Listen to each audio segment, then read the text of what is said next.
Bonjour à vous, c'est Kevin, j'espère que vous allez bien. Aujourd'hui, on va voir comment créer un programme efficace au trombone. Alors, j'insiste bien sur le mot efficace parce que, eh bien, déjà, la plupart d'entre vous, eh bien, vous avez d'autres activités à côté du trombone et vous n'avez pas forcément le temps. Donc, le but, eh bien, c'est de faire en sorte que chaque jour, vous fassiez vraiment ce qu'il faut au trombone pour aller vers vos objectifs et y aller le plus vite possible. La semaine dernière, je sortais une vidéo où je vous expliquais les différents exercices que vous pouvez faire pour travailler les bases du trombone. Donc si vous avez consulté cette vidéo, vous vous êtes aperçu qu'il y avait énormément de choses différentes que l'on pouvait travailler. C'est un peu infini, les différents exercices que l'on peut travailler. Et je vous avais dit que je vous montrerai comment un petit peu vous organiser pour sélectionner, vous, les bons exercices pour que ça aille dans votre sens et que vous travaillez de manière efficace. Donc ça va se passer en 3 étapes et la première étape, ça va être de définir votre projet. Donc normalement, ça va être assez rapide ça comme étape puisque vous savez déjà un petit peu ce que vous voulez faire avec le trombone. Donc soit vous débutez totalement et vous voulez par exemple rejoindre un groupe ou un orchestre qui vous plaît près de chez vous.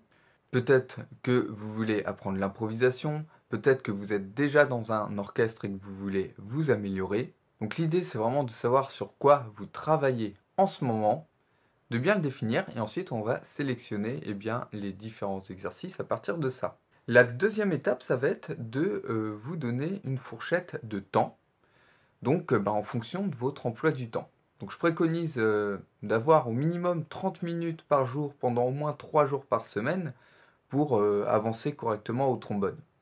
Après, certains d'entre vous sont peut-être vraiment très chargés et peut-être que vous avez qu'un quart d'heure à consacrer. Un quart d'heure, c'est toujours mieux que rien. Donc faites en sorte que ce quart d'heure soit le plus efficace possible. Mais en tout cas, pour vous donner une fourchette, le minimum donc que je recommande, c'est 30 minutes 3 fois par semaine. Et le maximum que je recommande, ça va être 2 heures par jour, 6 jours par semaine.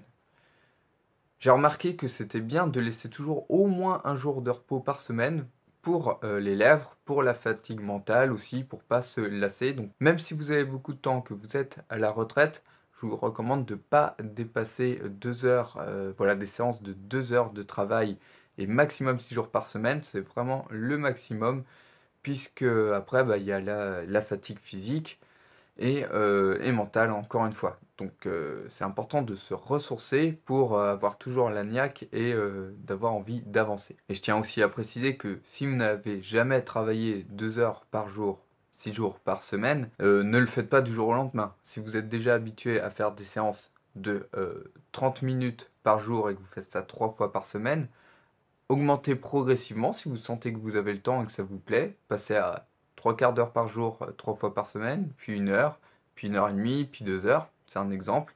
Et puis après, vous rajoutez une séance en plus dans la semaine. Vous passez à, euh, à 4 séances de 2 heures par semaine. Voilà, ça peut être une façon de progresser. Vous pouvez faire de plein de manières différentes. C'est vous qui le sentez en fonction de votre emploi du temps. Mais ce qu'il faut retenir, l'idée là, c'est que si vous voulez travailler un peu plus, faites-le vraiment de manière incrémentale, donc petit à petit, pas d'un coup, pour être sûr de continuer à progresser sur le long terme. Si vous commencez à travailler beaucoup d'un coup, vous allez voir que vous n'allez pas tenir 2 semaines et ça va vous dégoûter. Donc évidemment, nous, ce qu'on cherche, c'est garder le plaisir de la musique. On est là pour ça, donc on n'est vraiment pas là pour se dégoûter. Et enfin, la troisième étape à suivre, ça va être tout simplement de répartir votre tranche horaire que vous êtes donnée de manière égale en 3 axes principaux. Concrètement, ça donne ça. Si vous travaillez 30 minutes, vous allez diviser ces 30 minutes en 3, donc vous allez travailler 3 fois 10 minutes. Et les premières 10 minutes, vous allez travailler sur votre son. Ensuite, vous allez travailler 10 minutes sur la technique. Et enfin, vous allez travailler 10 minutes sur un morceau, sur de la musique. Donc vous allez voir, 10 minutes, ça passe assez vite. Donc il est très important de sélectionner les bons exercices qui vont vous faire avancer sur votre objectif principal du moment. Donc c'est pour ça que je vous avais dit que le premier point, c'est de bien définir son projet. Donc si on prend par exemple quelqu'un qui est dans un orchestre qui a des morceaux à travailler, eh bien, vos premières 10 minutes lorsque vous faites une séance, vous chauffez bien sur un exercice. Donc, dans la dernière vidéo, je vous ai montré des exercices de base qui servent un petit peu dans toutes les situations. Je vous montrais par exemple des souplesses. Vous pouvez très bien faire des souplesses pendant 10 minutes pour chauffer. Ensuite, pendant 10 minutes, vous faites de la technique. Donc en général, c'est basé sur des gammes ou des arpèges. Et vous pouvez aussi vous concentrer sur l'articulation. Et enfin, les 10 dernières minutes, ça va être tout simplement consacré aux morceaux que vous travaillez. Donc là, je vous ai donné un exemple sur une séance de 30 minutes. Mais évidemment, vous pouvez faire des séances plus longues. Donc si je vais à l'autre extrême et que vous faites une séance de 2 heures, vous travaillez en 3 fois 40 minutes sur ces différentes étapes. Donc c'est-à-dire 40 minutes juste pour travailler votre son, 40 minutes pour travailler la technique et 40 minutes pour travailler un morceau. Donc, vu que vous allez avoir 40 minutes devant vous, là vous pouvez sélectionner 3 exercices pour travailler le son, 3 exercices pour travailler la technique, et au niveau du morceau, vous allez pouvoir jouer plus longtemps, tout simplement. Quand vous avez que 10 minutes pour travailler sur un morceau, je vous recommande de travailler seulement 4 à 8 mesures par exemple, ou une seule mesure en fonction de la difficulté du passage que vous avez à travailler. Vous pouvez très bien aussi, comme j'étais en train de vous le dire, cibler vraiment qu'une seule mesure ou quelques notes si c'est vraiment très rapide, et travailler lentement et accélérer petit à petit. Voilà, cibler un passage très précis. Quand vous avez qu'une demi-heure au total pour faire vos séances et donc que 10 minutes pour travailler un morceau, vous sélectionnez le passage qui est le plus compliqué pour vous et vous travaillez dessus. Vous le ralentissez et vous l'accélérez petit à petit. Si vous avez 40 minutes, à vous de voir, soit vous ciblez un passage et vous travaillez 40 minutes dessus, soit vous sélectionnez 3 passages, soit vous décidez de faire un filage du morceau. Voilà, vous êtes plus libre dans votre travail, mais par contre faites bien attention à bien cibler ce que vous voulez travailler. Tout ça, c'est dans le but d'être vraiment plus efficace. Si par exemple, vous sortez le trombone, vous commencez votre séance sans savoir combien de temps vous allez jouer, sans savoir ce que vous allez faire exactement, vous laissez une trop grande place au hasard. Donc, je ne dis pas c'est mieux que de ne rien faire. Vous allez quand même progresser quoi qu'il arrive sur votre endurance, sur votre vibration, etc.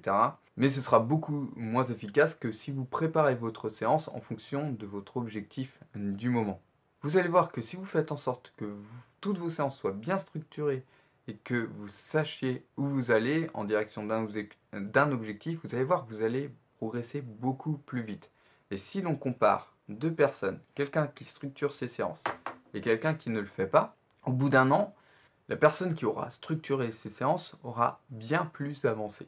Donc voilà ce que j'avais à vous dire pour organiser vos séances. Pour terminer, je vous rappelle que sous cette vidéo, dans la description, vous avez un lien pour vous inscrire au cours Les bases pour améliorer votre son. Donc c'est un cours totalement offert. Donc vous allez voir que c'est une série de vidéos pratiques où on va mettre en place des exercices à faire pour que vous ayez un meilleur son au trombone. Pour rejoindre ce cours, c'est très simple. Encore une fois, vous cliquez sur le premier lien qui se trouve sous cette vidéo dans la description. Je vous remercie d'avoir visionné cette vidéo et je vous dis à bientôt dans une prochaine vidéo. Ciao ciao!